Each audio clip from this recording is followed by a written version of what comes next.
Hello my chemisters, welcome back to our channel. तो आज मैं आपके साथ डिस्कस करूंगी इफेक्टिव एटॉमिक नंबर या फिर आप कह सकते हैं 18 इलेक्ट्रॉन रूल। अगर आपको इसको डिटेल में पढ़ना है तो आप बहुत सही जगह पे आए हैं। बहुत ज़्यादा डिटेल में हम इस टॉपिक को कवर करेंगे एंड मैं बता देती हूँ आपको, ये टॉपिक आपके कोऑर्डिनेशन केमिस्ट्री का है।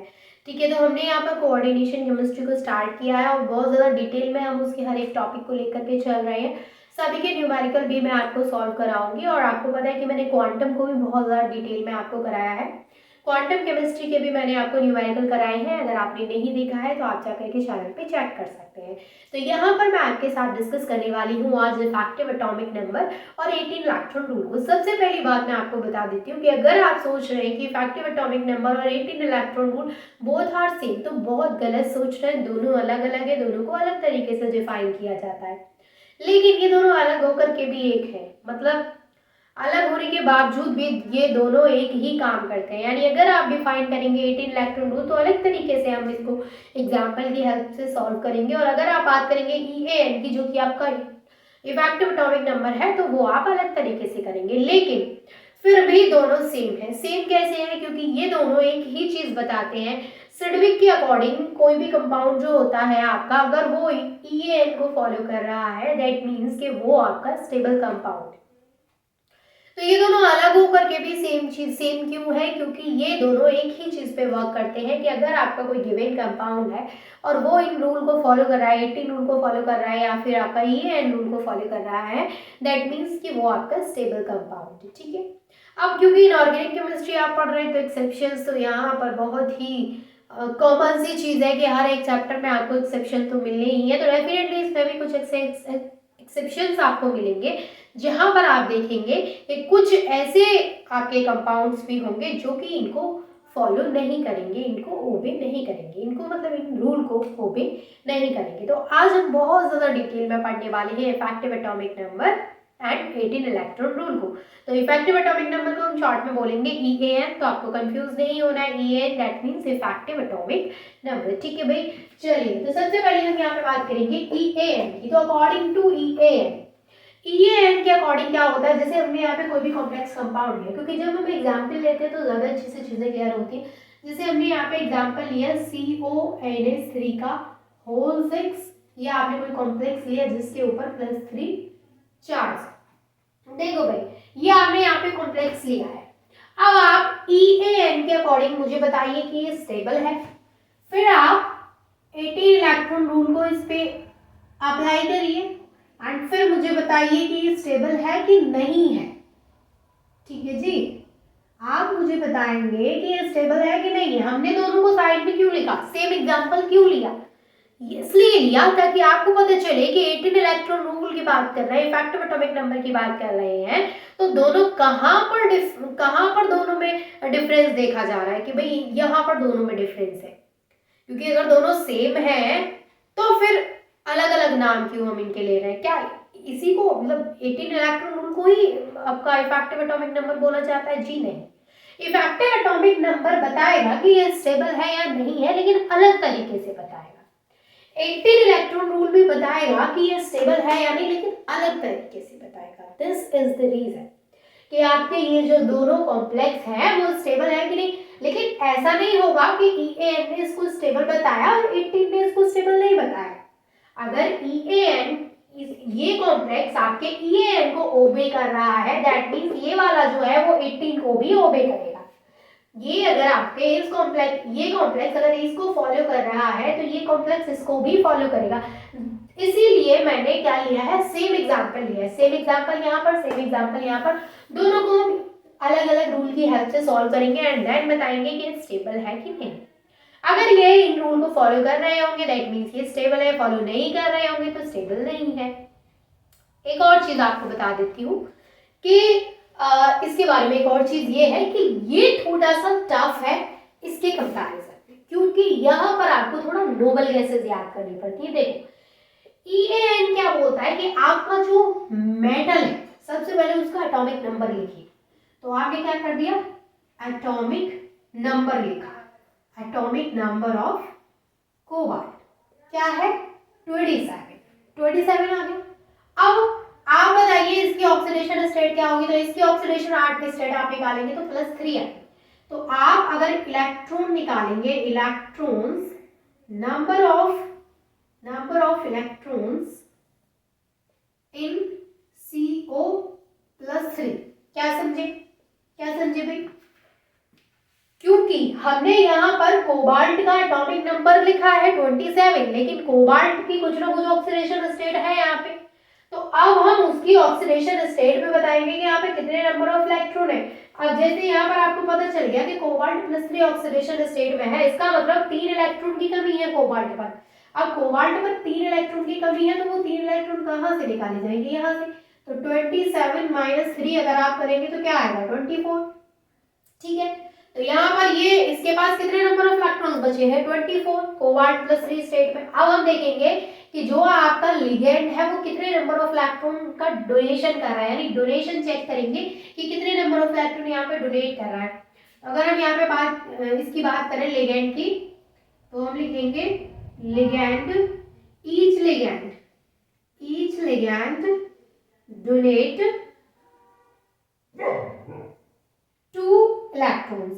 हर एक लिगेंड 2 इलेक्ट्रॉन डोनेट कर रहा है। ठीक है, तो हर एक इलेक्ट्रॉन यहाँ पे हर एक लिगेंड यहाँ पे 2 इलेक्ट्रॉन को डोनेट कर रहा है।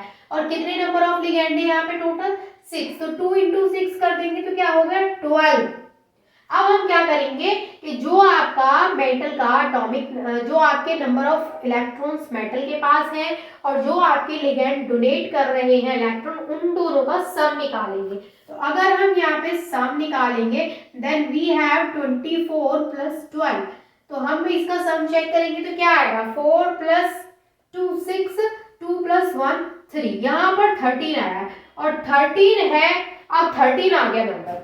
अब कैसे बताएंगे कि 13 बोल रही हूँ मैं, 36, यहाँ पर 36 आ गया आपका नंबर। अब ये नंबर कैसे बताएगा कि आपका जो कंपाउंड है वो स्टेबल है? क्या आपको पूरी 100 तक काउंटिंग याद रखनी पड़ेगी कि भाई 36 स्टेबल है, 37 स्टेबल नहीं है, 49 स्टेबल नहीं है, 40 स्टेबल है? कुछ तो होगा ना, ऐसे तो नहीं होगा कि डायरेक्ट बोल दे 36 है तो वही स्टेबल है। ऐसे कैसे बोल देंगे हम कि 36 है? देखो 36 है लेकिन स्टेबल है, उसके लिए मैंने आपको क्या बोला था अभी कि EAN में ना आपको नोबल गैसेस याद रखनी पड़ती है। तो ये बोलते हैं सडविक के अकॉर्डिंग, सडविक कहते हैं कि अगर EAN के अकॉर्डिंग आपने किसी भी कॉम्प्लेक्स को सॉल्व किया, उसका सॉल्व करने के बाद ये जो सम आया है वो किसी नोबल गैस के इक्वल होना चाहिए। अगर वो नोबल गैस के इक्वल है, दैट मींस कि वो आपका स्टेबल कंपाउंड है। Is it clear? यहाँ पर ये क्या है आपका 36 है, और 36 आपकी जो नोबल गैस होती है, जो इनर्ट गैस होती है, हम उसकी बात कर रहे हैं, नोबल गैस, इनर्ट गैस। तो 36 आपका क्रिप्टॉन का एटॉमिक नंबर होता है। तो मैंने आपको क्या बोला कि जो नोबल गैस है आपका, उसके इक्वल अगर आपका ये सम आता है किसी भी नोबल गैस, जैसे 36 आपका क्रिप्टॉन है, अगर 54 की बात करें तो ये आपका जिनोन है, 86 की बात करें तो ये आपका रेडोन है।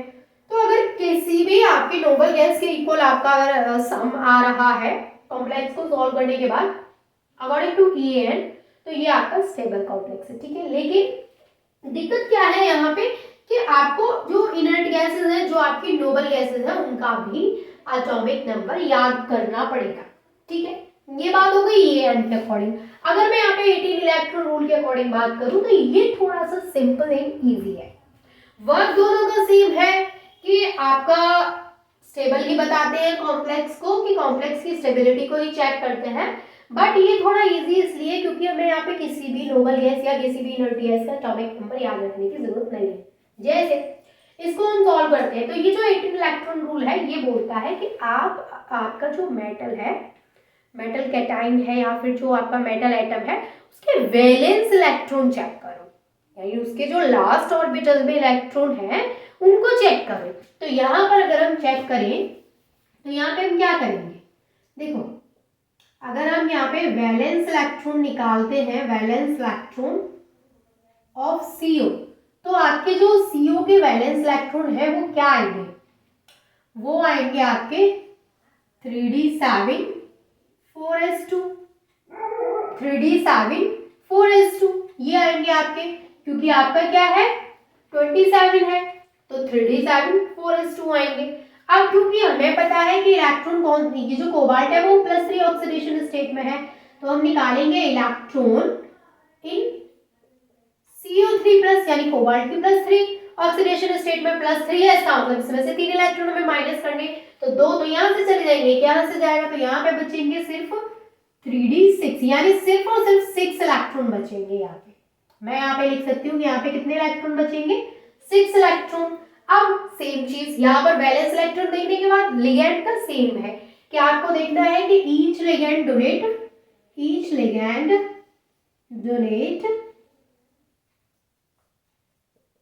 2 इलेक्ट्रॉन, एक लिगेंड 2 इलेक्ट्रॉन को डोनेट कर रहा है और टोटल नंबर ऑफ लिगेंड कितने हैं, 6 है, तो total number of electrons donated by ligands are 12 ligands हैं जो आपके 12 इलेक्ट्रॉन्स हैं जो आपके लिगेंड उनको डोनेट कर रहे हैं। अब आप इनका सम निकालेंगे, इस 6 में इसको प्लस करेंगे 12 को, तो जब आप इसका सम निकालेंगे तो सम होगा आपका 12 + 6 18।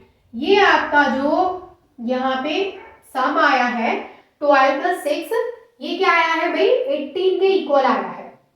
आपका जो यहाँ पे सम है वो आया है 18, तो ये क्या है कि अगर आपके 18 यहाँ पे आ जाता है तो ये 18 इलेक्ट्रॉन रूल को फॉलो कर रहा है, तो ये आपका क्या हो गया, ये भी आपका बोलता है कि ये जो कंपाउंड है आपका वो स्टेबल है, क्योंकि ये जो है वो 18 इलेक्ट्रॉन रूल को ओबे कर रहा है।